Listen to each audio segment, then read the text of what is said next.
Sadhu, sadhu, sadhu.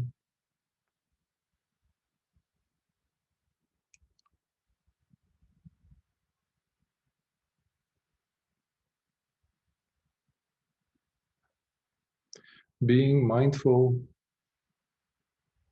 protects us.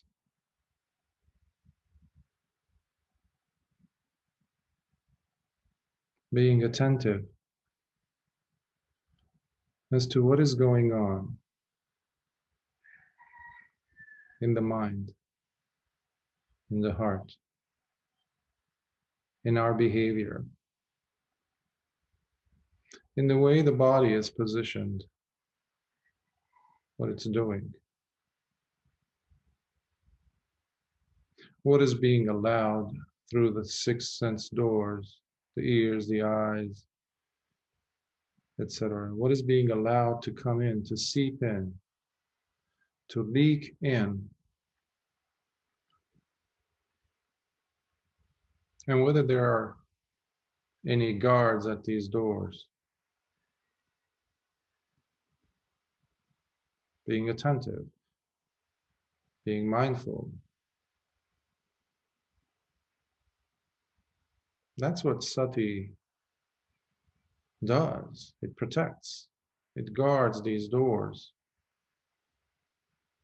through wakefulness, through attention.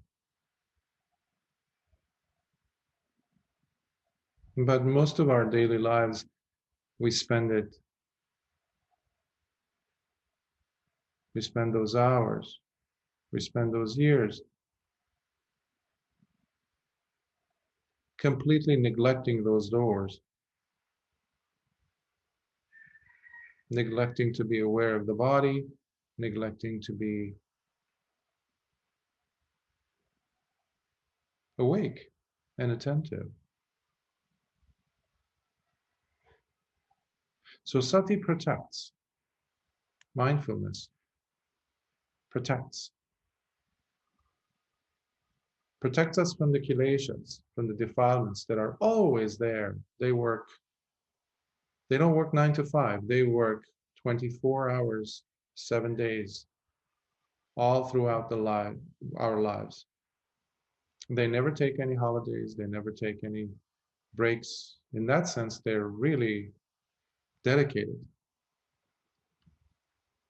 And they know pretty much everything about us because we've had them since beginningless times through our samsara, our rebirths. So they have a very good idea what buttons to push, what enticing things to offer us so that they can pull us out from this work that we are doing. The sutta today is Pacalāyamāna Sutta. In English, we can translate it as dozing off, staying awake, not falling into the trap of sleep or becoming unconscious, staying away from becoming unconscious. So in the sutta, we see how Venerable Mahāmoggallāna, he was the second chief disciple, the first being Venerable Sariputta. For those of you who don't know, a bit of background, biographical notes rather, on Venerable Mahāmoggallāna would be helpful. So, Venerable Sariputta, Venerable Mahāmoggallāna were friends from childhood. And they were from the upper class caste system of India. So they were very wealthy, very well taken care of. And one time they were attending an entertainment, a show, circus, whatever you want to call it. So it's something along those lines. So they had gone every day, and then eventually, as they're sitting there listening to the entertainment, watching all these acrobats and these dancers, etc., one of them has the thought, what am I doing? This is pointless. Things are constantly changing, and at the end of it all, we're going to die. So what's the whole point of being lost in pleasure? When all I'm doing is, even before this pleasurable experience is over, I'm already seeking another one. So as, let's say, Venerable Sariputta was having this thought, he looks over to his friend, Venerable well, in those days, we can't call them, the names Mahāmoggallāna and Sariputta were names that were, in a sense, given as their monastic names. One was called Upatissa, the other one was called, the name was Kolita. Kolita was Venerable Mahāmoggallāna's name. So he looks over to Kolita, and Kolita looks at him, and he tells him the same thing, the same thoughts that he was having. How wonderful. And without further ado, they get up and they say, that's it.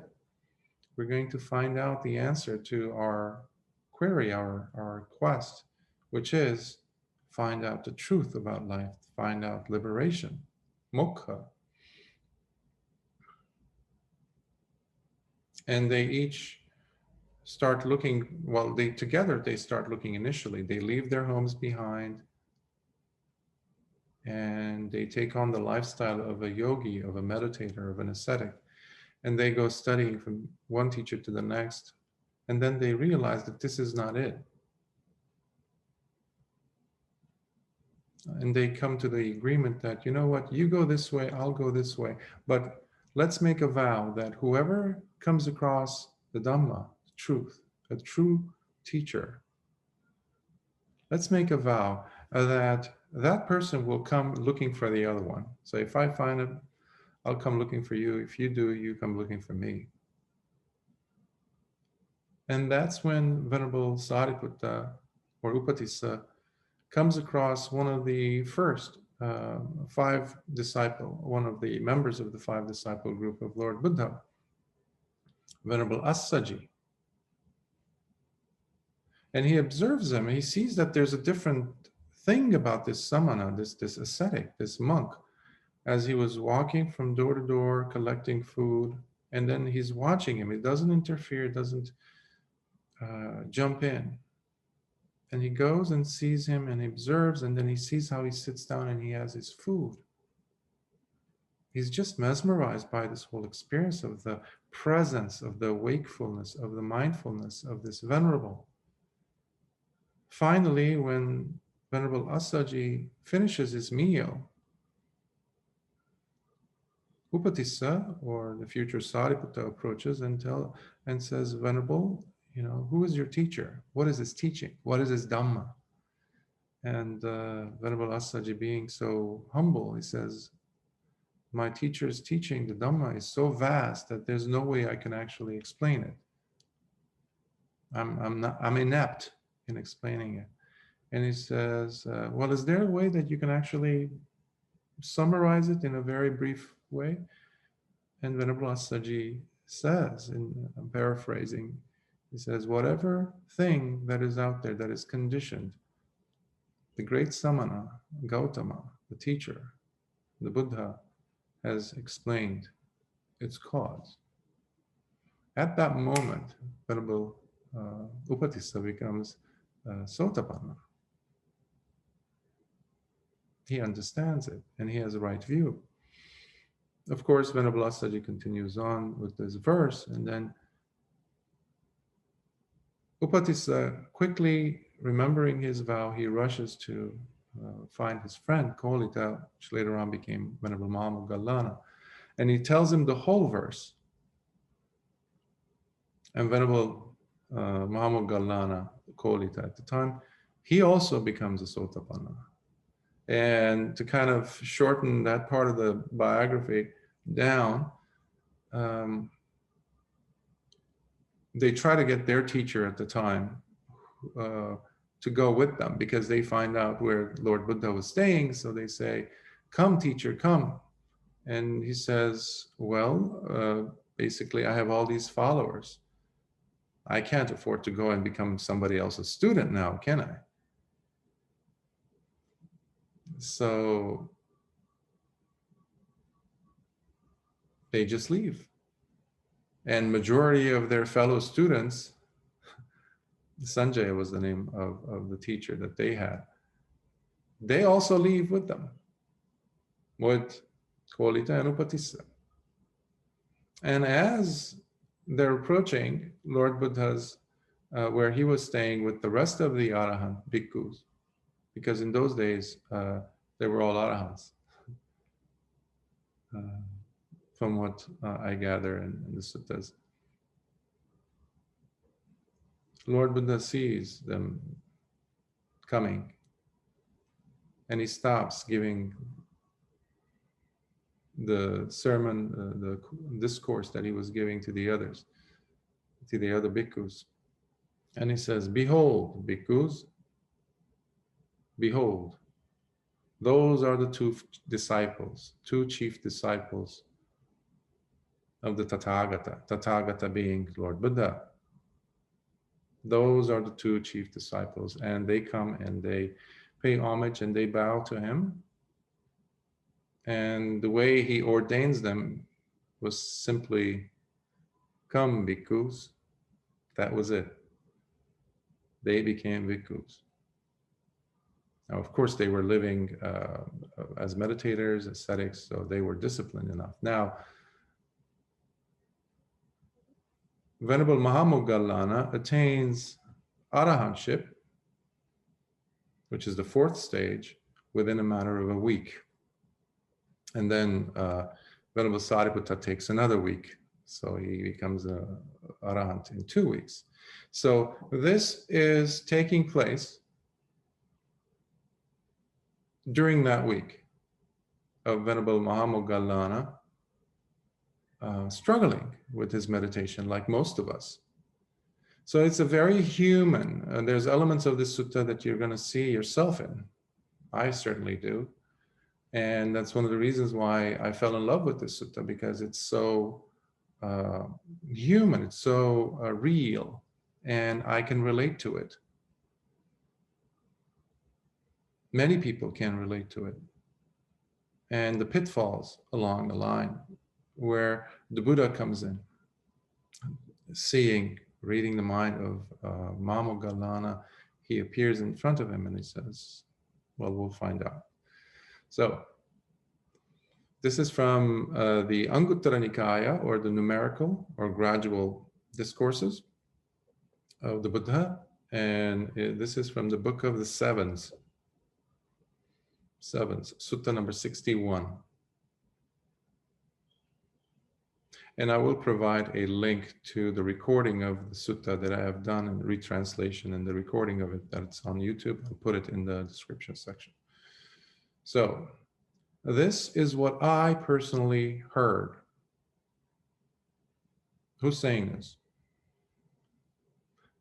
This is coming from the mouth of Venerable Ananda, who was there to recount all the suttas pretty much in the first council. So he was the living library. He had a photographic memory. Many, many, many of the suttas have this phrase which validates. Later on, you see this copied fraudulently, I would say, in Mahayana and even some Vajrayana texts, where they use the same thing to kind of authenticate the sutras that came, that they were promulgating or advocating. But this is the original formula in the Pali canon. And the phrase in Pali is evang me sutang. This is what I personally heard. I was there when I heard this. This is what I heard. Wow. Just imagine. So here it starts. At one time, while the Blessed One was staying at the Deer Park on the Susumara hills within the Bhesakala forest, among the Bhaggans were the people, Then the Venerable Mahāmoggallāna, who was living in Magadha, in the Kalavalaputta village, seated in meditation, he had begun to doze off. Now, the Blessed One, with his divine eye, that is pure and far surpassing that of humans, saw that the Venerable Mahāmoggallāna was dozing off during his sit in the Kalavalaputta in the kingdom of Magadha. And just like a strong and agile person would quickly extend or flex his arm, so too the Blessed One disappeared from the Bhesakala forest and instantaneously appeared in front of the Venerable Mahāmoggallāna and sat on the prepared seat for him and said to him, by the way, most of the students, disciples of Lord Buddha, they had made it a habit of preparing a seat, putting it right there in their cave, in their kuti, just in case the Buddha might show up. And he would do that quite often. And if you pay attention to the suttas, he's done it so many times because he's always checking the minds of his students. Who's ready? Who's right there at the cusp? And he would show up there. And out of respect, so the seat is prepared for him, because they couldn't afford to go, and that's not their job to constantly attend on the Buddha, because he would push them back, go and meditate, get your job done, and then come back. So they were doing their task, their work, important task. So he says to him, Moggallāna, were you dozing off just now? Yes, Bhante. Moggallāna, when you are drowsy like that in your sitting, you should not continue using nor applying the same object of your meditation. When you make this shift of focus, it becomes possible for you to shrug off the drowsiness and no longer doze off. Sometimes we keep going at it, banging our head against the wall, and thinking that it's the problem with the technique. The technique is just a tool. The meditation object is always going to be just a tool. It is our relationship to it. It is our adherence to it. Adherence in the sense that, is there right effort being applied? Is there right effort? Meaning, am I letting go of something here? Meaning, I'm definitely drowsy. I lost interest. Sounds familiar? I lost interest with my object of meditation. And suddenly, after 11 minutes, suddenly I realized that I've been way off. I've been dreaming, I've been constructing things, I've been lost in papanchas, in mental proliferations, planning things. That's another thing which we like to do, or solving problems, having nothing to do with meditation. So something else has to be done.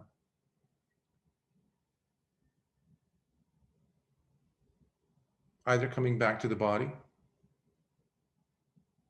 temporarily, reestablishing yourself, always reestablishing yourself, grounding yourself, if you will.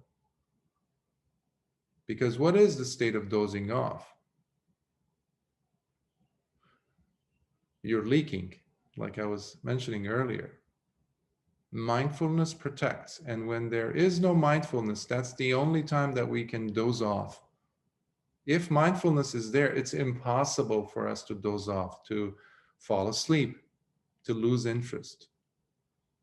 You would know it prior to it happening, therefore it won't happen, because the guard's eyes are on it, on the kileshas. And the unwakeful or non-wakeful or unconscious, non-attentive state is a beloved state for the kileshas, because that is their playground.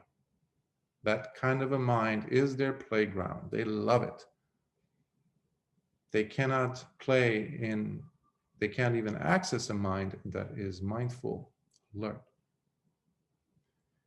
But Moggallāna, if after having done this, you still notice that the drowsiness did not disappear, then you should carefully think about and ponder on the Dhammā, mentally dissecting various aspects of the teaching that you have learned and studied, as you observe and experience them in the mind during the sitting. Memorizing a verse, a word, sometimes does the job. So you don't have to replay the whole discourse, the whole sutta. Sometimes even bringing to mind the name of the people involved, or the students, or the individuals, characters that were taught something of the Dhammā, and it changed them. What inspired you? Sometimes all you have is the generated feeling, the flavor in your heart of what you had heard your teacher say, or what you read in a sutta. Even that can pull you out of sleepiness. Even that can bring you to the present moment. Oh, what am I doing? Oh, I'm supposed to be meditating. Ah, I see. Yes, okay. Sometimes just like in this case, the sutta, Dozing Off, that's the title of the sutta. Just recalling that name and realizing the humanity of Venerable Mahāmoggallāna, similarity to your own experiences, sometimes that can do the job to bring you back. And the examples are countless as far as reminding yourself of some Dhamma teaching, which the Buddha is referring to here, recalling that. When you make this shift of focus, it becomes possible for you to shrug off the drowsiness and no longer doze off. But, Moggallāna, if after having done this, you still notice that the drowsiness did not disappear, then you should recite the Dhammā that you have listened to and memorized. When you make this shift of focus, it becomes possible for you to shrug off the drowsiness and no longer doze off. This is another layer of it. So you're going a little bit more deeper. You're trying to go a little bit more to the jugular. You're trying to, because when you are repeating or reciting something you memorized, you definitely activate different parts of the brain. So you're engaging your prefrontal cortex, PFC, which is in the front part of your head, your brain, especially the left brain. So it has a lot of analytical thinking. So you're not just doing things by rote, you're actually pausing, because on one end, you're so sleepy, you want to sleep, but you can pull yourself out of that.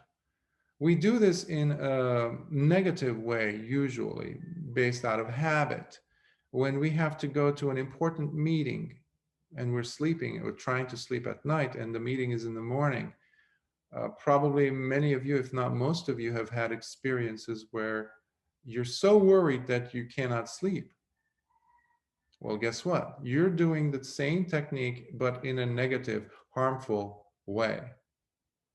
Because the brain is now hyperactive, and sleep is like the last thing on the table to be considered.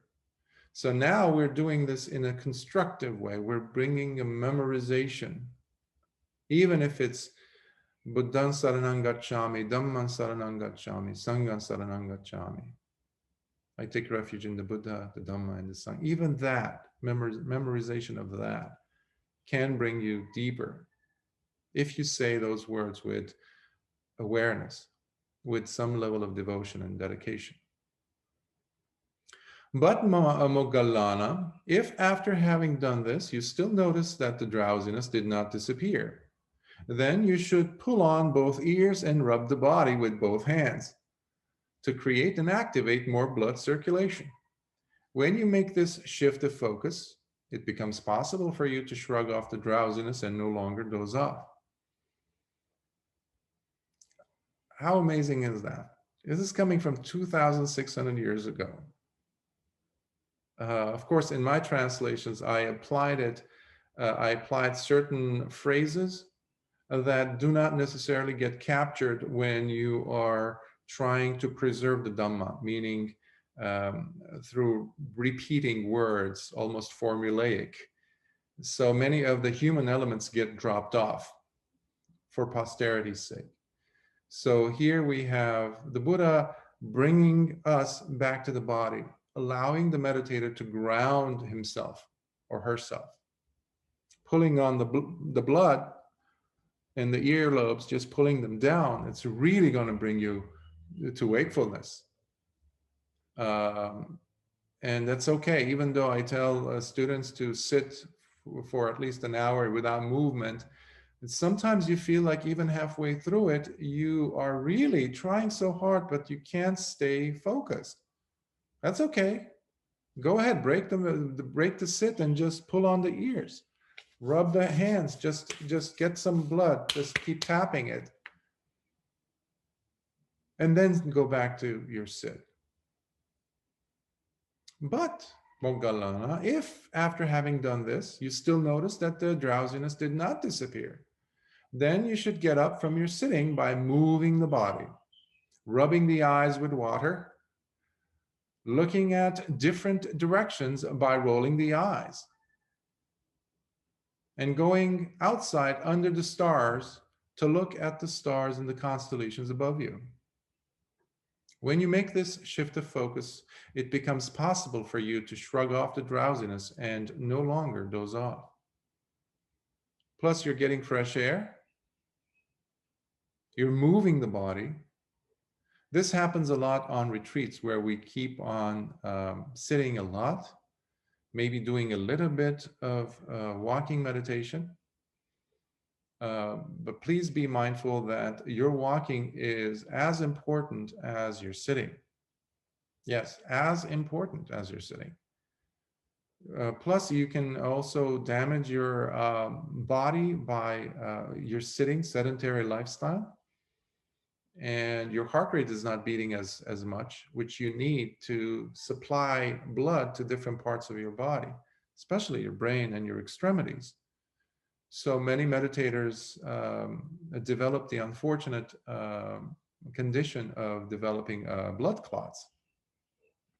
So walking up and down stairs, I had learned from one of my previous teachers, is really helpful, but doing it with alertness, awareness.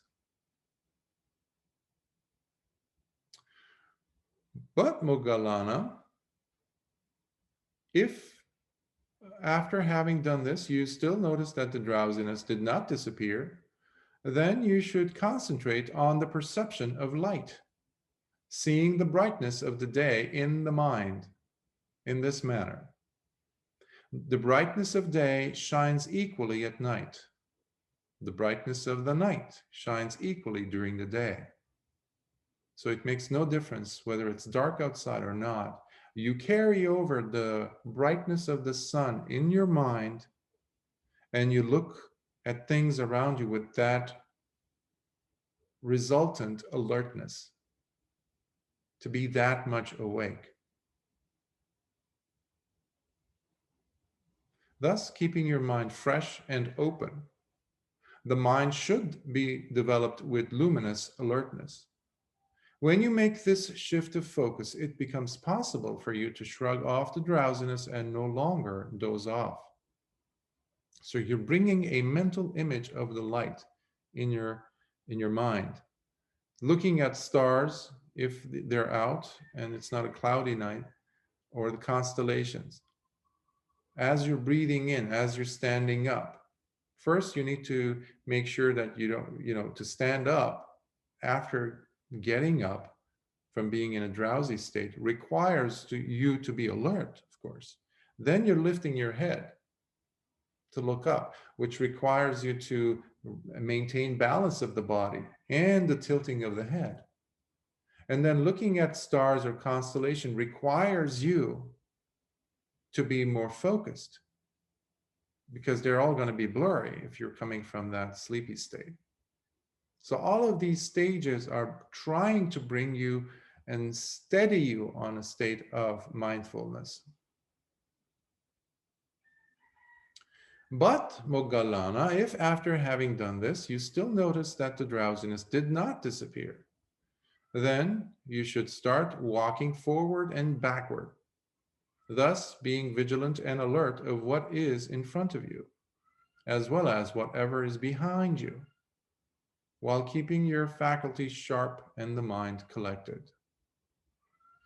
Now, I used to practice just walking in one direction and then stopping and then turning around and walking back. So this is one way of understanding walking backwards and forward and backward. However, when I notice that a person is, and myself included, very drowsy, then you take it up a notch, a level. And that is looking behind you to make sure it's safe. You're not going to trip over or fall off a cliff. And it's a clear path. You start to attentively walk, literally walk backward with your heels leading the way. Now, obviously, you're going to walk a lot more steady with a lot. Suddenly something happens to your brain because your survival instinct comes into the picture. You do not want to fall. Your brain is going to come in, your mind is going to come in and tell you all kinds of stories. Oh, there's somebody who came in and who put a chair there and you're going to trip over that behind you. So let me check. All of these are the kileshas playing tricks. But one wonderful thing is happening. Whether you like it or not, you're being brought back to wakefulness. So all of these methods that the Buddha is listing, you can try them out for yourself to see if they are efficacious, if they're helpful to you or not, as he goes on the list. So when you make this shift of focus, it becomes possible for you to shrug off the drowsiness and no longer doze off. But Moggallāna, if after having done this, you still notice that the drowsiness did not disappear, then you should lie down on your right side in the lion's posture. One leg resting overlapped over the other, mindful and clearly knowing what is taking place. So you don't go just like fall on the bed. Oh, finally, the Buddha gave me the permission. Okay, I can just go ahead and just like a log, like a tree, just fall on my mattress or the ground. No. Every point of contact, you're alert. You know the temperature of the pillow if you have one under your head. You notice the points of contact of the body, in this case, the right side. You notice if there's any tension being held in your left ankle or the right.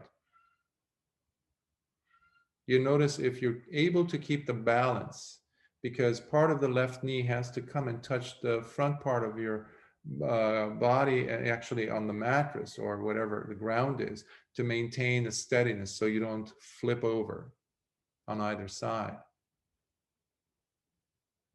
And then he says something interesting. Mindful and clearly knowing what is taking place as you determine to yourself the time for rising up. We do have an internal clock, not just the biological, the mind, the mental clock. We can determine by saying, I will wake up, let's say at 5:45. It's interesting also if you can add a little bit more digits at the end. So if you say 5:45, 5 o'clock, 45 minutes past, and 11 seconds. It's amazing how the mind will comply. But it doesn't happen overnight. It will take slowly, gradually. So initially you can say, I want to wake up at 5, let's say. And when you wake up, the first thing you do, just look at the clock. And as you practice that from day to day, try adding the minutes. And as you progress, you can add the seconds. This is also something that we do for the jhanas when the jhanas are developing, to tell ourselves how many minutes or hours we're going to be in one. So you determine the time for yourself to wake up. And when it is time to wake up, you do not remain lying down, indulging in a relaxed posture. Stretching, yes. It was a nice, no. The moment you wake up, the mind is as sharp as a katana, as a Japanese samurai sword. It's so sharp, it's so alert. As you remind yourself, I shall get up immediately and not enjoy nor lounge in the pleasure of sloth or drowsiness by going back to sleep, because that's another thing that happens. Because again, the playground, this is the playground of the kileshas, the non-awake mind. We're taking that back. We're taking the mind back from the hands of the kileshas. That is what is meant by plugging those holes of leakage of the asavas. When you make this shift of focus, it becomes possible for you to shrug off the drowsiness and no longer doze off. Further, Moggallāna, you should train in this manner. Now, the Buddha, the dozing off part is over in a sense, but the Buddha takes this opportunity to address the other issues that are going on with Venerable Mahāmoggallāna. See, oftentimes you can tell about the situation, the context, from what the Lord Buddha is saying. What points is he trying to address? So you kind of get a very interesting and good idea of what must have been taking place around in the lives of the individuals he's addressing. In this case, he's talking to Venerable Mahāmoggallāna, who had just become a bhikkhu for about less than a week in this case. So many ideas come to mind as a bhikkhu. When you're holding your bowl and you're going from house to house, remember, you came from a Brahmin class. People used to serve you hands and feet. They were just like, everything you had was on a silver or gold platter. So now you're essentially a beggar, standing in front of people's doors, and some people might give you attention, some people might not. Meanwhile, your mind is always working, is coming up with scenarios. You remember the papanchas, mental proliferations? Sankharas are used for that. And the sanya is being used. Sanya sees an image and it connects it with, associates it with some memory. Ah, yes. That householder yesterday looked eager to see me and quickly ran inside and brought a bowl of rice or gave me some delicious food. But today, why isn't he even looking at me? He must not like me, etc., etc. So these are thoughts that go on happening, occurring, and proliferating. New storylines and narratives are added. So this is where the Buddha is addressing that point to help calm Moggallāna's expectations and mind down. So he says, you should train in this manner. I will not approach families nor their homes, conceited with the arrogance of pride of being somehow superior to them.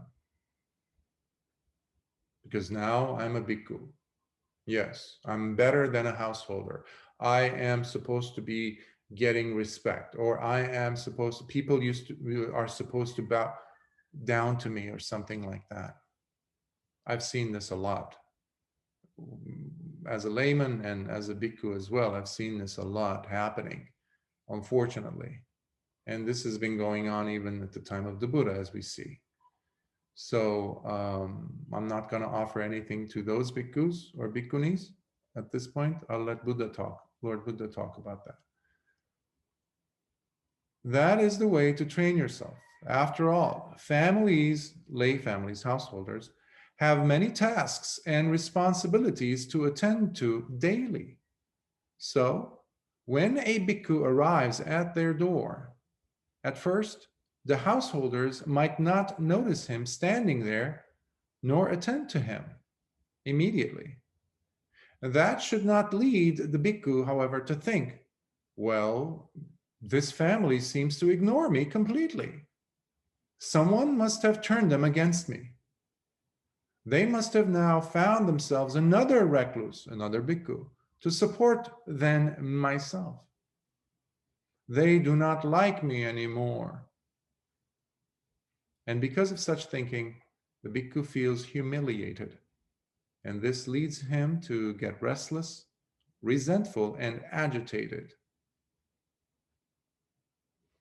All the things that we're trying to address while we meditate. You do not want to have an agitated mind. For that, you need to have a calm mind, a tranquil mind. How can we bring about a tranquil mind that is not dozing off? Through wakefulness, through attentiveness, through mindfulness and wisdom. But how can we maintain that mindfulness and alertness? By putting in energy. But how can we keep maintaining, keep adding more fuel of energy into this to maintain the attentiveness? We need faith. We need faith in our goodness. We need faith in our efforts. We need faith in the teaching of Lord Buddha, that it works. And obviously, faith in our own previous experiences as we've dealt with some of these problems previously. The Buddha continues, and because of his agitation and restlessness, the bhikkhu loses his sense of restraint. And by losing his restraint, he becomes far removed from experiencing the peace that is the collectedness of mind, or samadhi. So when agitation is there, and agitation starts through a restless mind. Restlessness could be trying to jump from one thing to the next. Like when you're sitting, for example, meditating, you constantly feel like you need to get up. You need to leave the seat. You need to just end the sitting. Or another one would be, there's so many examples. But another one would be worrying. Worrying about future. Being remorseful is another, that you've broken a precept.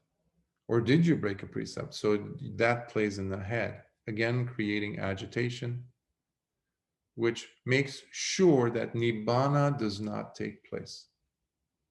Plain and simple. Because Nibbāna can only take place when there is samadhi, collectedness or stability of mind happening, taking place. And samadhi cannot take place until there's a tranquility throughout the body, including the brain. They're all connected. They all flow into each other.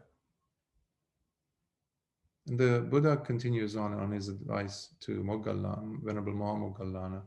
By the way, when the Lord Buddha speaks to his Arahant disciples, or to any of his disciples, the terms that we have, the prefix of Mahāmoggallāna or Mahākachana or Mahākassapa, That is, Maha means the great. And to distinguish that person from the other bhikkhus or bhikkhunis who bear the same name. That way you would distinguish. But when the Lord Buddha was addressing them, he would not use the word Maha. And so it's the same person that we're talking about. Further, Moggallāna, you should train in this manner. I will not engage in debates, nor involve myself with contentious discussion, looking for arguments, trying to prove a point, or two, or three.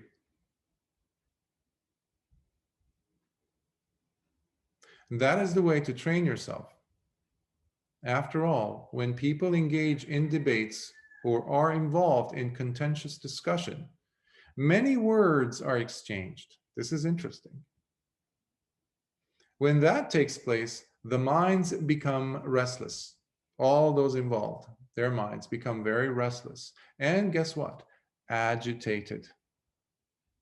Agitation again comes to the picture, which means there's no samadhi. Forget about it. It's not happening.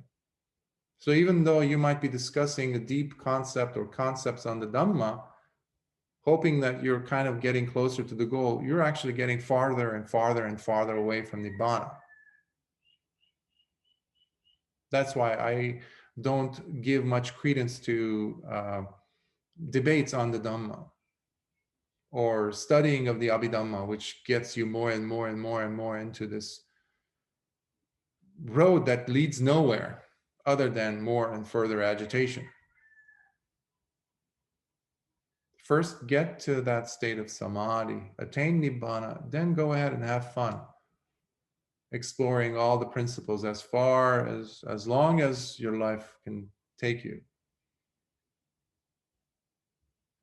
So the minds become restless and agitated. And because of agitation and restlessness, people lose their sense of restraint and therefore become far removed from experiencing the peace that is the collectedness of mind, samadhi again. Now the word restraint here is very, very important. It's quite significant because that is when we are bringing down the guard. We're taking away the guard, in fact. The kileshas are coming in. And self-righteousness can come in, or I'm going to prove a point to you comes in, that mentality, which we justify in the back of our mind by saying, well, I'm defending the Dhammā. Well, technically, the Dhammā doesn't need defending. The Dhammā is Dhammā. It's always there. It was there even before the Buddha, after the Buddha, during the Buddha's time. It's the teaching that we try to protect. But even that has, an expiration date on it over time. But the only thing that we can have actual control over is the restraint. Restraining oneself from talking too much.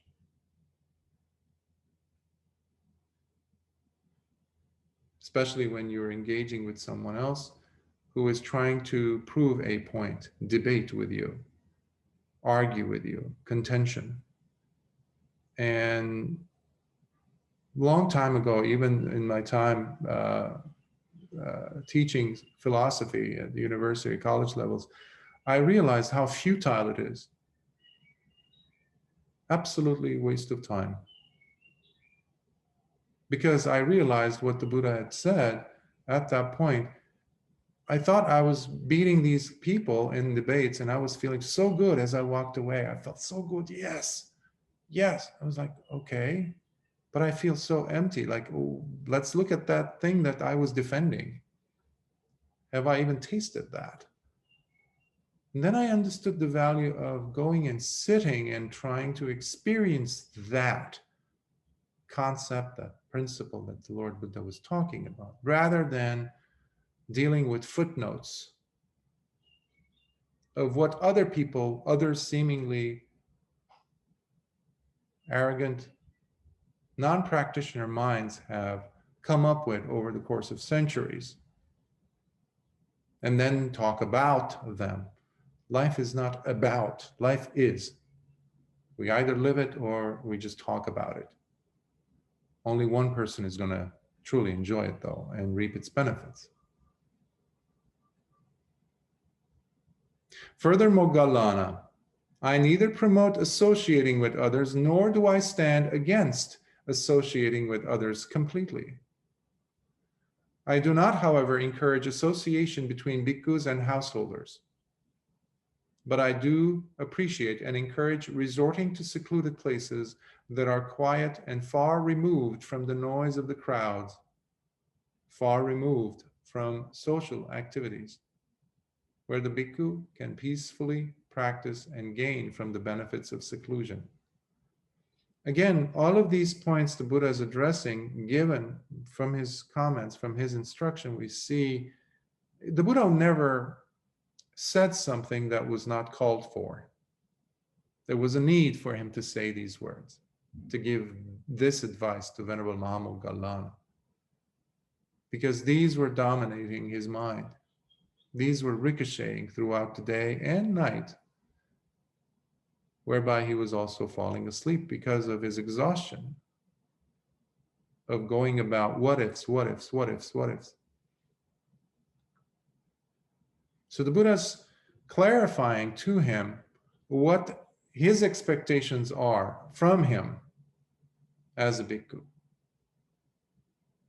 What is being a bhikkhu? Remember, this is the beginning of the sasana, beginning stages of the tradition of what became Buddha sasana, or what we can loosely term as Buddhism. So these later on became the guidelines for other bhikkhus to follow.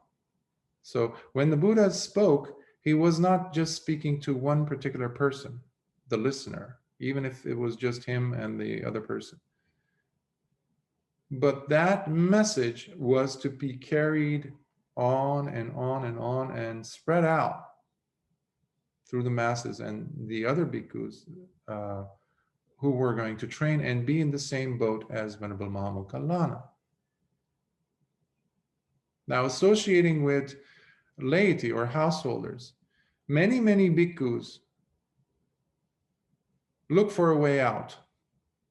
It's not easy being a bhikkhu if we're going literally with the way that the Buddha talks about and explains. Being a bhikkhuni or a bhikkhu, if you're going to go with those set of instructions, first we need to ask ourselves, why become a bhikkhu? Well, because you want to end samsara. You're serious. You're more serious than a householder, let's say. Well, at least on the surface, because exceptions are very well respected here. So simply because a person is a bhikkhu does not necessarily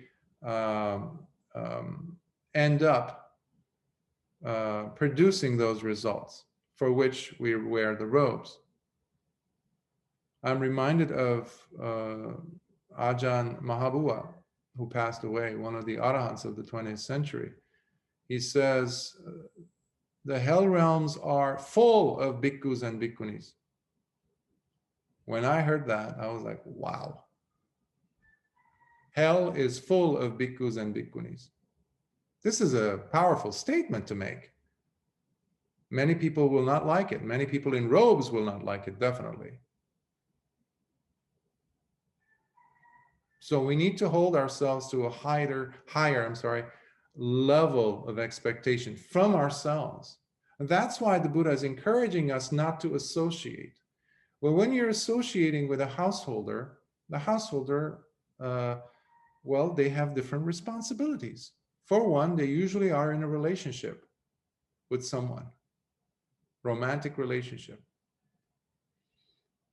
Very importantly, they're involved with life, with earning a living, with business, with other socially demanding concerns. They're probably raising families. It's very unique to find a householder who isn't found in those categories. Are there householders like that? Absolutely. But they're quite few. Now, when a bhikkhu sits and talks with a householder, associates with, other things will come out. Many of the precepts or the Vinaya rules came about because of the interaction or the association between bhikkhus or bhikkhunis with lay people. Especially if there's the frequency of meeting each other. If it's the opposite sex. Many problems started happening. And the bhikkhu or bhikkhuni, for example, because ultimately we are human beings, we have all of these kileshas playing around. So the Buddha is trying to eliminate opportunities for the kileshas to come out. Hence his insistence on going to a remote place, or a place where there aren't those householder concerns, socially demanding concerns.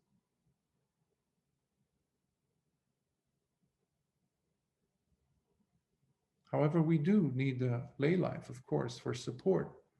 And plus, it's a two-way street in the sense that when a bhikkhu or a bhikkhuni goes on pindapada, alms round, or nowadays, not many bhikkhus, or actually a very small amount of bhikkhus and bhikkhunis can do that in the world today.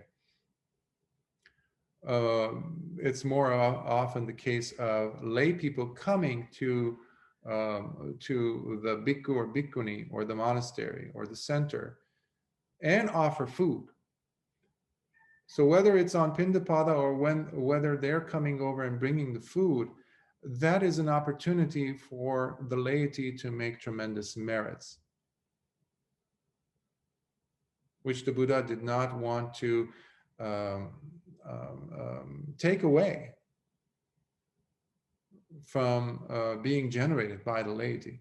Plus, this is even more important, in my opinion, what takes place after the dana of the food. There is a dhammā sharing by the monastic with the laity. In those days, they didn't have therapists, they didn't have, confessionals, they didn't have any of these things. And many of them would work from 3 a.m. all the way to 5 p.m., farmers, etc. Very exhausting lifestyle. And it was very easy to be sucked into a kind of kilesha-ridden life. But seeing a bhikkhu or a bhikkhuni was an opportunity. So he wanted to, the Lord Buddha is trying to maintain that integrity. But in order for that to take place, the bhikkhu or bhikkhuni have to work on themselves on a consistent basis. That's why the reason why we become bhikkhus and bhikkhunis is simply to attain Nibbāna, first and foremost. And in the process, we're chiseling ourselves, we're polishing ourselves, our behavior, we're developing more and more restraint, control over the mind, understanding, more insights, so we can share with the world. But we're not hanging out, playing poker, we're not talking politics, we're not talking as to which president needs to be elected. Some bhikkhus have been very engaged in that, especially this past year. So these are very, very, shaky grounds to be on for a monastic. And this is where the Buddha is setting the bar high. When this was said, the Venerable Mahāmoggallāna said this to the Blessed One: Bhante, is there a concise and succinct teaching that can be defined with the help of which a bhikkhu, by following it closely, gets liberated through the destruction of craving, thereby becoming supreme among both devas and humans? A brief and encapsulating instruction that could allow one to reach the highest goal of the holy life, thus winning freedom from bondage once and for all, Is there such a thing? Just something like pocket size, something that I can remind myself? Maybe even be used as one of those tools that Lord Buddha was instructing Venerable Mahāmoggallāna to use, repeating, reciting a certain phrase perhaps. So that's what Venerable Mahāmoggallāna is like. He's listening. It's no wonder that he attained arahantship in a week, right? Plus his multitude of merits, of course. And Lord Buddha responds, indeed, Moggallāna. Now listen and attend closely. That's very important. When the Buddha said that, everybody's ears would just be like a German shepherd. They were like ready to listen. Careful. They don't want to miss a beat. And Venerable Moggallāna says, yes, Lord. And the Buddha gives the advice.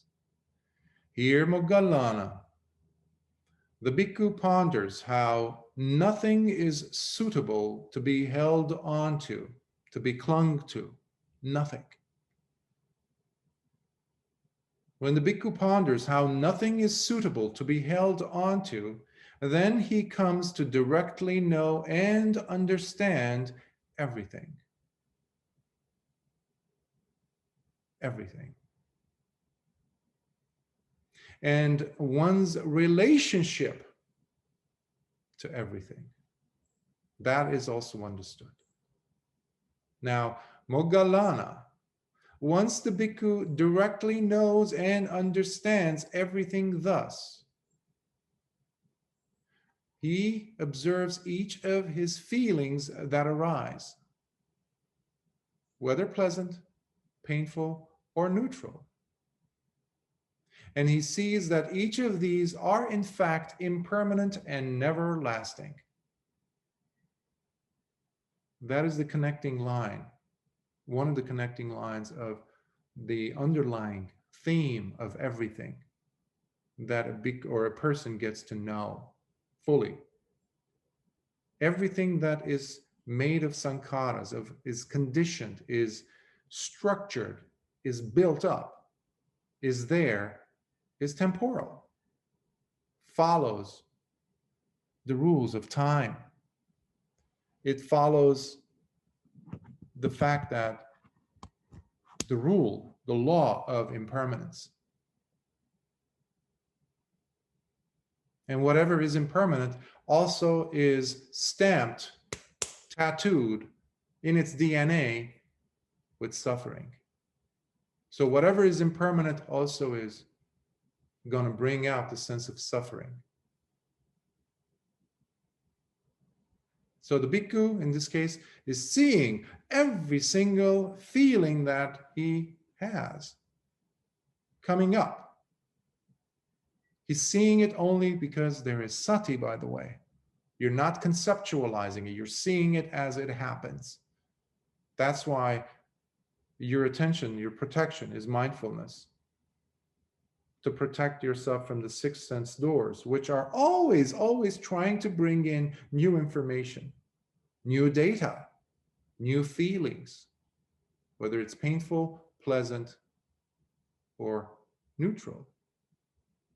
So we cannot afford to be asleep, not awake, unconscious when these feelings are coming up, because most of us are unconscious. And the Buddha is trying to ameliorate that, to fix that here. So when he sees this, that things are impermanent and never lasting, he also understands how each of these feelings fade away and vanish. Whatever he was holding on to, poof, it's like smoke, it's like fog, gone. All that dedication one had given to this thing, to this emotion. Oh, he did this to me, she did this to me. I want to get that for myself. Otherwise, this would happen. All of a sudden, the time comes and goes, and where is it? All that is there is the wastage, the waste of the energy and time and life.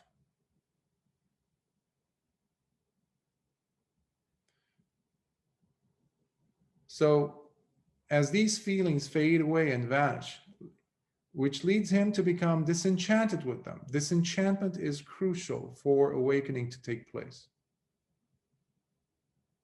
Disenchantment.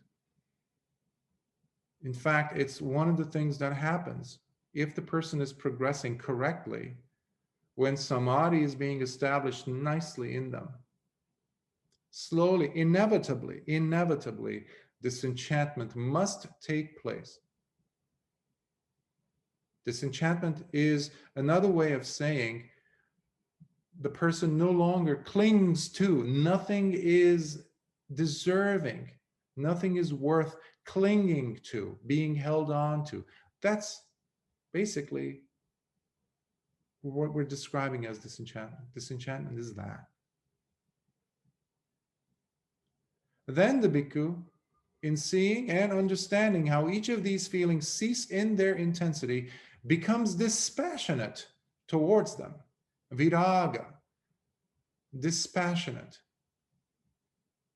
Most of us, in order for us to live life, we need to cultivate a certain sense of attachment to things. That's how life has taught us, how schools and societies have taught us to hold on to our enjoyments and push away what is the opposite of that. And when we do find something that is enjoyable, we latch onto it with what? With passion. Oh, you see a beautiful sunset. You want to grab everybody on the planet and show them that what you're seeing. Send them a picture on Instagram. Finally eating that meal that you were craving. And meanwhile, if somebody comes and tries to ask you, what could you describe the flavors? You're lost in, you're just like, you're probably not even using a fork and a knife. Your face is in there, metaphorically speaking. You're not alert. Why? Because there is no dispassion. You and the food are one in that sense, which is a negative sense at this point, because there's no wakefulness, there's no alertness. You don't know what's going on. You're just lost in that pleasurable experience. Basically, you're holding on to. And a few minutes later, you're going to feel so much remorse because you've added another 10, 20 pounds. More depressed. And this leads him to relinquish his grip, the dispassion, leads him to relinquish his grip from holding on to anything. By not grasping anything thus, he no longer becomes anxious, restless, nor agitated. Rings a bell? We see how dispassion is directly connected with becoming non-agitated. But how do we get agitated to begin with? When the mind is not there, when you are not alert, when you're living unconsciously, when you're lost in any type of feeling that comes in, because you're identifying with them. This is me, this is who I am. I am this pleasurable experience. I can't believe I've waited for you this long and finally you're here. I don't want you to leave. Or pushing away the painful experience. Again, identification. You and me. We're two diametrically opposite things. Get out of here. Attachment. Clinging on to, which also brings agitation because your mind is not there. And by not becoming agitated anymore, he experiences the ultimate relief that is Nibbāna. At that instant, the bhikkhu knows with direct understanding, birth is now finally destroyed. The holy life has now been fully lived with its goal achieved. There is no more coming back to any state of becoming. The person has become an arhat. So the Buddha just gave him the most concise instruction, which we're glad to know that it really did the work for him. That's why we know It works. This medication works, for one. This Moggallāna is the brief and concise way by following which the bhikkhu becomes supreme among both devas and humans, having liberated oneself through the destruction of craving, by reaching the highest goal of the holy life, thus winning freedom from bondage once and for all.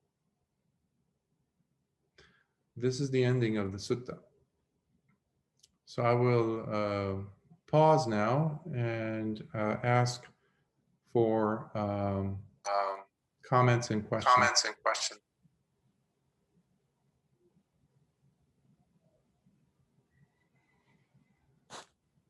Yes.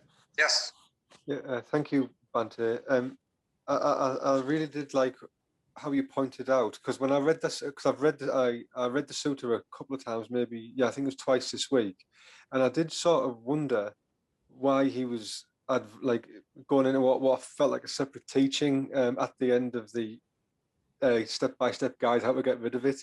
But with you pointing out that this is obviously something that Mahāmoggallāna himself was probably facing, it helps it come alive. So it's interesting for going forward with reading more suttas and hearing yourself explain them, because it makes them feel more personal.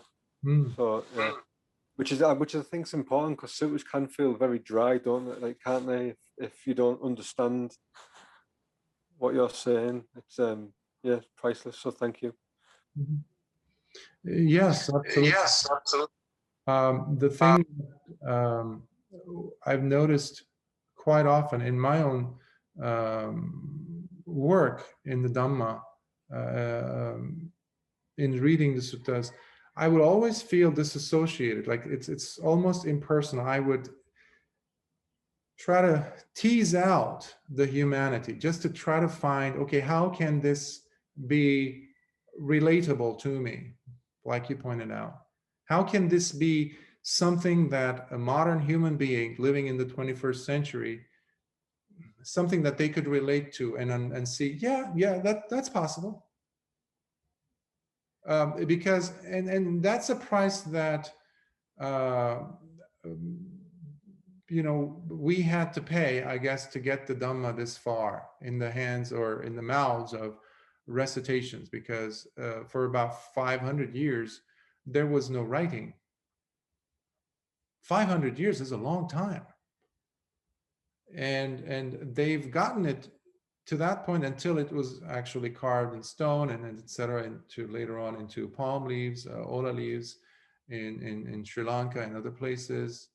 But even that, so they became very formulaic mnemonic devices, where that's why we have a lot of numbers, for example, so that the brain that was remembering these suttas to recite in gatherings could be able to latch on to these stories. So what usually would happen is the humanity or the human element often might be dropped for the sake of a bigger thing. But there's also something to be said about scholars who are who fall in love with their own ideas and their own interpretations of things. And so that can easily take us to the route of abstractions, further dissociating you from the teaching until you just can't wrap your mind around it. Like, forget it, I need to have a PhD or 3 of them to understand what this verse is saying. But all you have to do is look back at the Buddha's life, and he was talking to farmers who were becoming sotapanna just from listening to him. How is that possible? Unfortunately, today you have teachers, bhikkhus, who say that, yes, it is no longer possible to attain Nibbāna. And these are not 1 or 2 bhikkhus or bhikkhunis who are saying this, which is so sad. And yes, in agreement with what you were saying further, there's a tendency of dumbing down Dhammā, watering it down so much that we even take out the plausibility of attaining Nibbāna out of the equation, saying, well, it's forget it. It's just the most you can do is earn some merits and be reborn in a heavenly realm. That is what often we run into. And I'm trying to change that with the help of retranslating the suttas so that I can bring back some of the humanity. Because one of the reasons why I took on this task of retranslating many of the suttas and recording them also on YouTube is to flesh it out, add more texture, and look at it as a meditator versus a scholar or not. That's not it. The Buddha was a human being talking to human beings or devas, but he was relating with them. So absolutely, thank you for that. Other thoughts, comments, questions?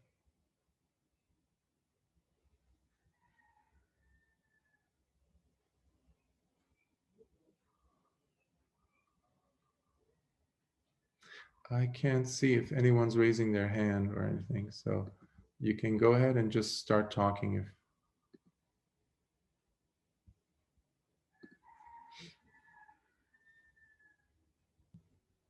Well, I'd like to thank you very much, Bhante.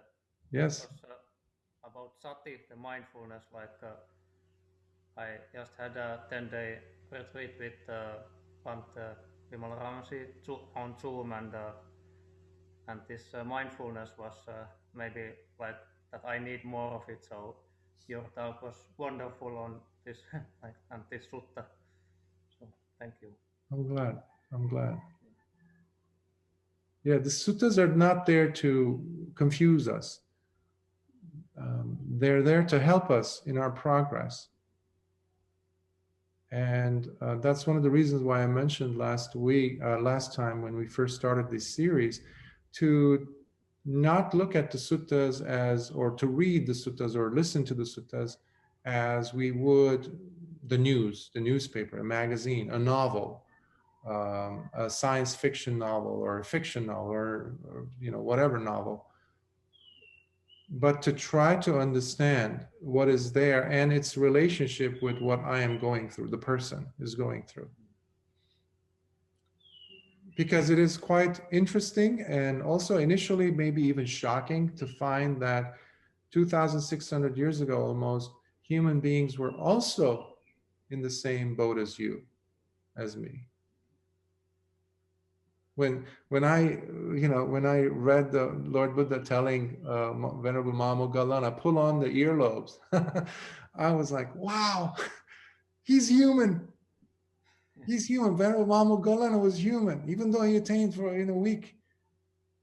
So it brought him back to, I can't say equal ground, but as a human being, it's not impossible then, because he's facing these difficulties. And at the end, I saw the beauty of Lord Buddha, the humanity.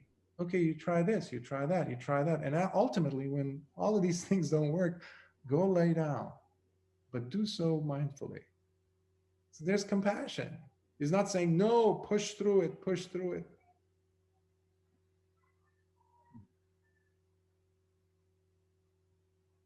So yes, I'm glad it's helping you, the sutta. And that's one of the reasons why I wanted to start these series, because I don't want them to be just like, conceptual endeavors or intellectual undertaking of getting more data. I'm more interested in its applicability in your life and your practice. Any other thoughts, questions?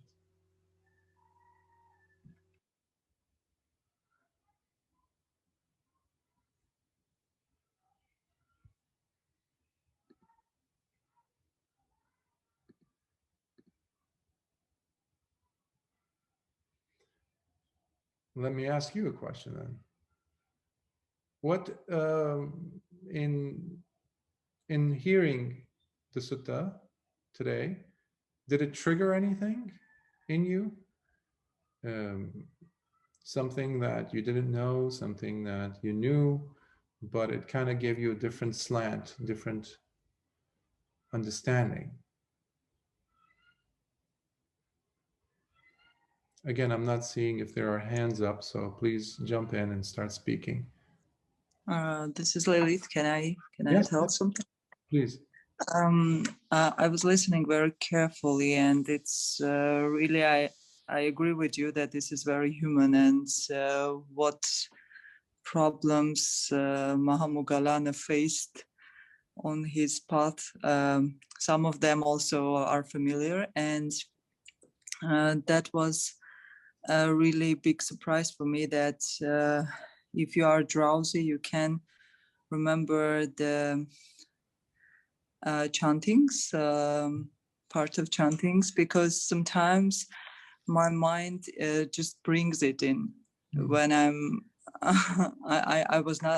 not focused on, but in a way of songs, like how are you singing?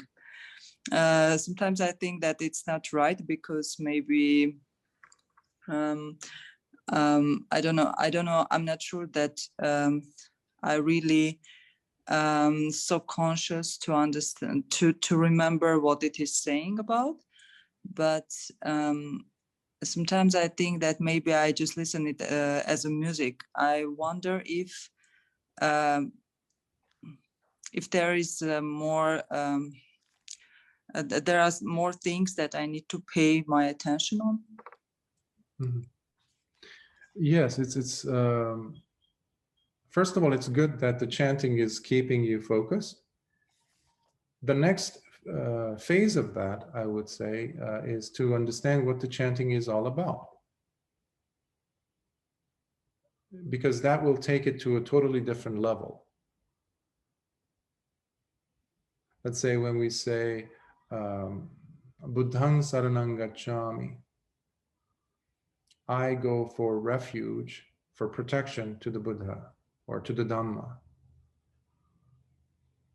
So it's important for us when we are during the daytime, when we have the time, when we're not meditating, to research perhaps a little bit, see what is the Buddha? Is it the person who lived and died 2,600 years ago?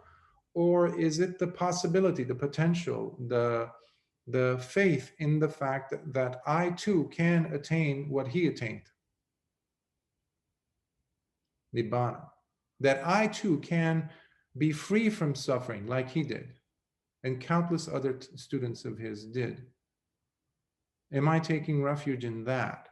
So next time you're saying the words then, or singing in your mind, Buddhaṃ saranang gacchāmi, okay, that emotion is generated, that feeling, and all of a sudden that can bring you to experience tranquility of mind, tranquility in the body, which opens up the opportunity, because tranquility also has a very close relationship with piti, which joy.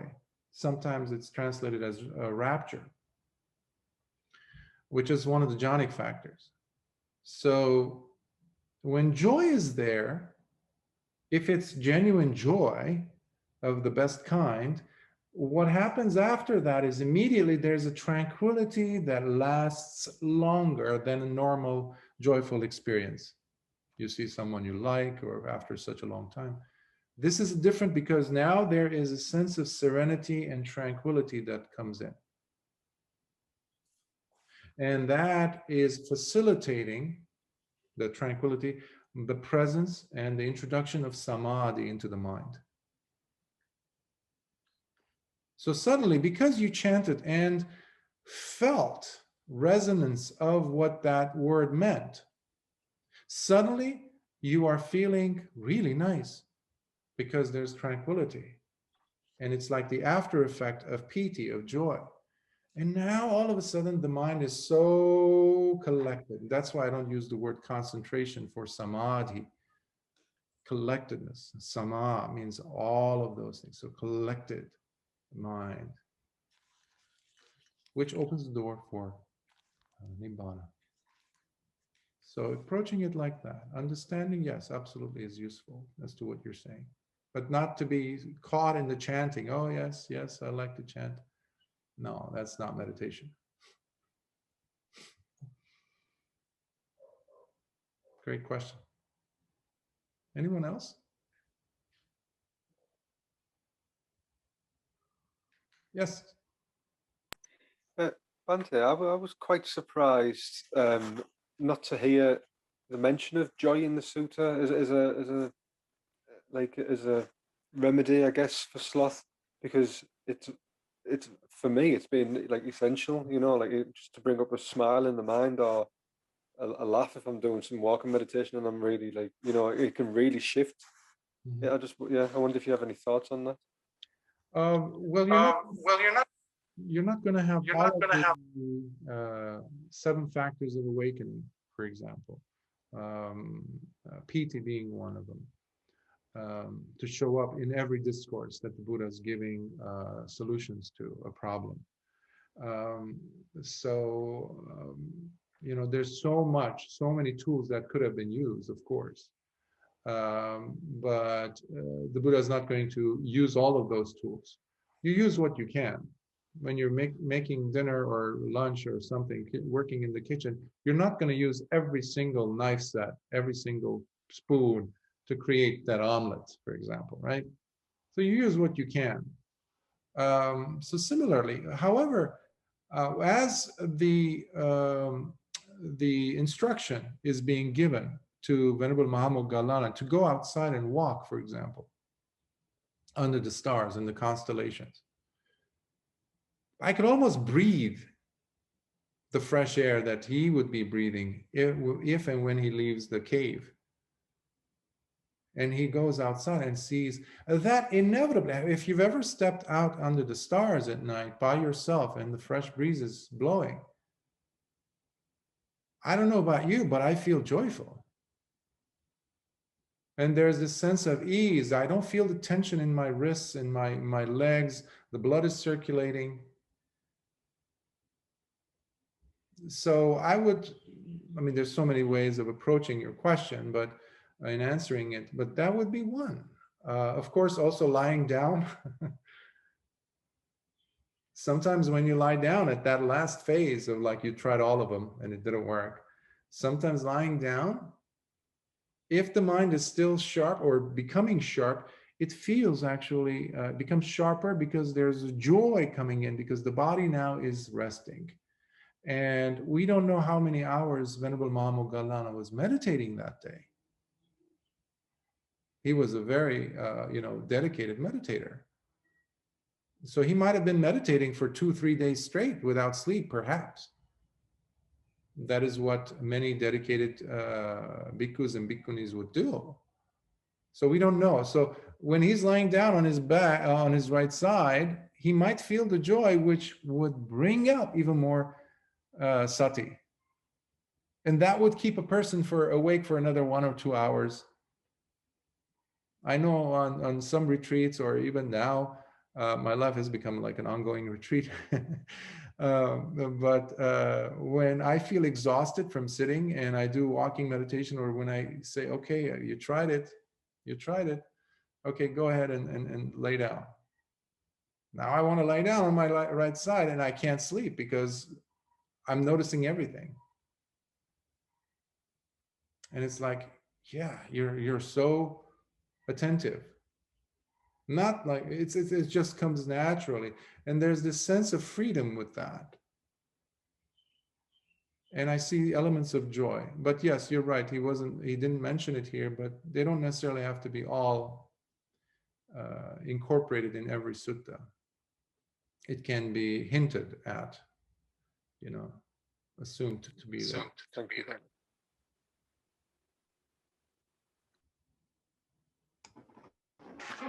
Bhante, I just heard you mention then about lying down on your right side, and I've never had a satisfactory explanation what's important about the right side as opposed to the left side. Is there a dhammā explanation why we should pick the right side? I have not come across any, using your terms, a Dhamma explanation as to the reason why we are encouraged to sleep on the right side.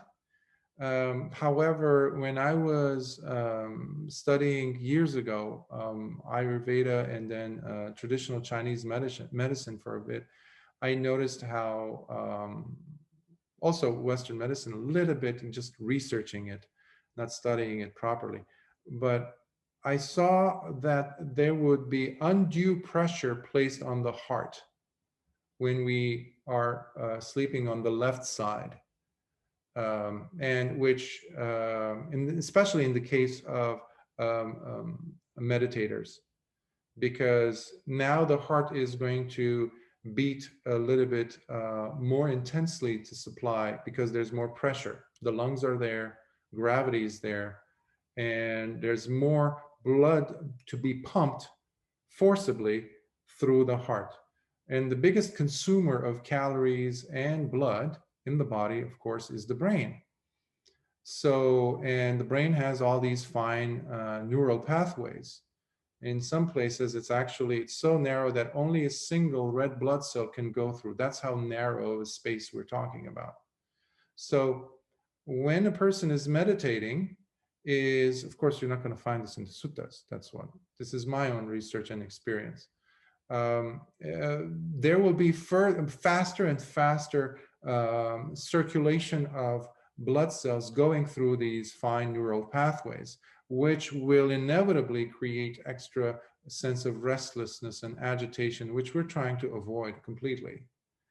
So, in Ayurveda, I know that they would say, watch out for the digestive processes that are taking place, especially after you've eaten, if you sleep on the right side versus the left side. So, but I have failed to find any legitimate, I would say, Dhamma explanation for this, other than in my own experience. I was injured in my right side, so I had trauma on my right temple. So for me, it has been an issue for many years to kind of follow this system of Lord Buddha. So I would sleep on my left side, knowing full well of these detrimental factors that I pointed out. But I would be concerned about the blood circulation in this area where I had major injuries to my arteries. But then eventually I developed the faith to trust it and to allow my body to feel safer and more protected. So that's a little bit of a personal thing. I hope that answers your question, though. I hope I had more details from the Dhamma, but I never found it. Perhaps if you do, please do share with us. Any other thoughts, comments? Please don't raise your hand, just jump in, because I can't see with this format that I'm using. I can't see your hands.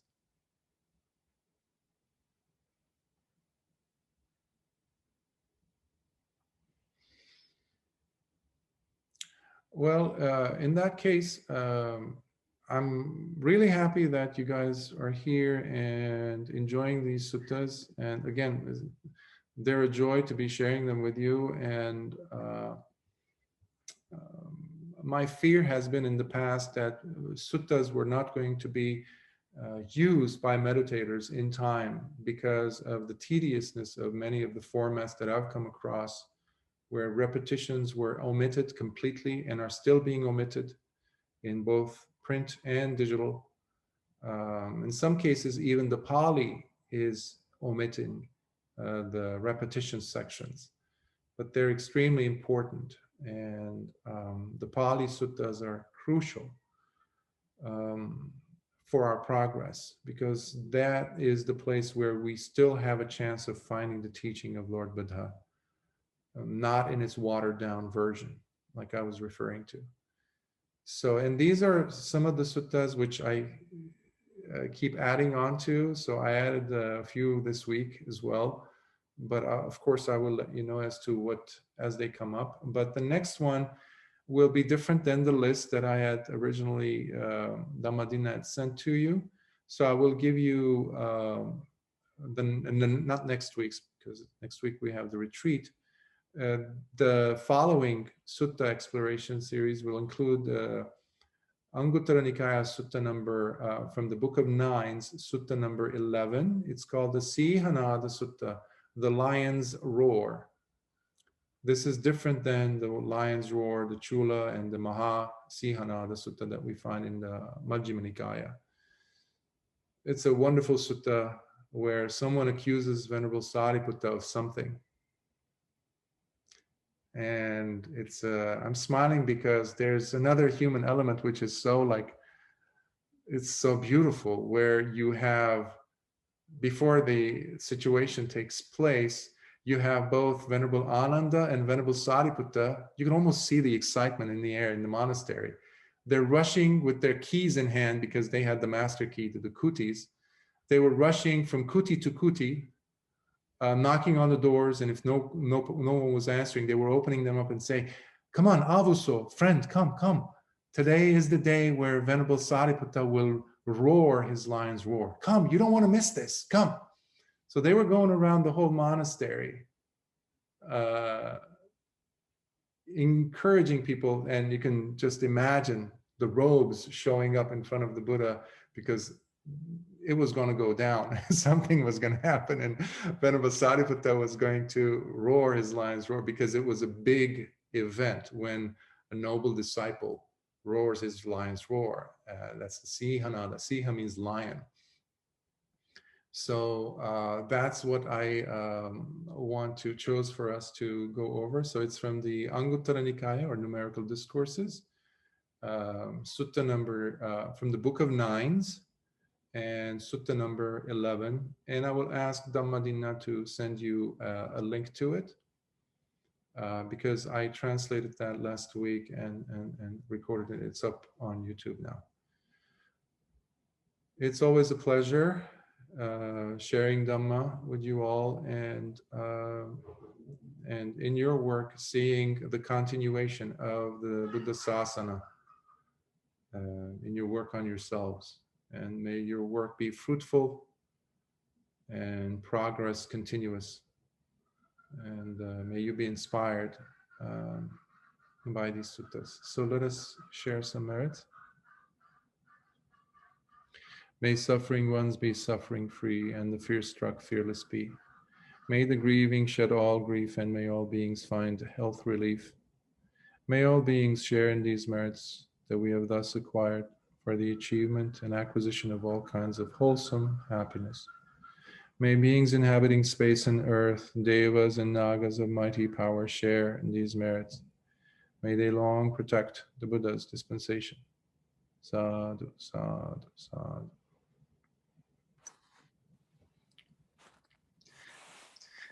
See you all next week. Be well. Thank you, Bhante. Thank you, Bhante. Sad.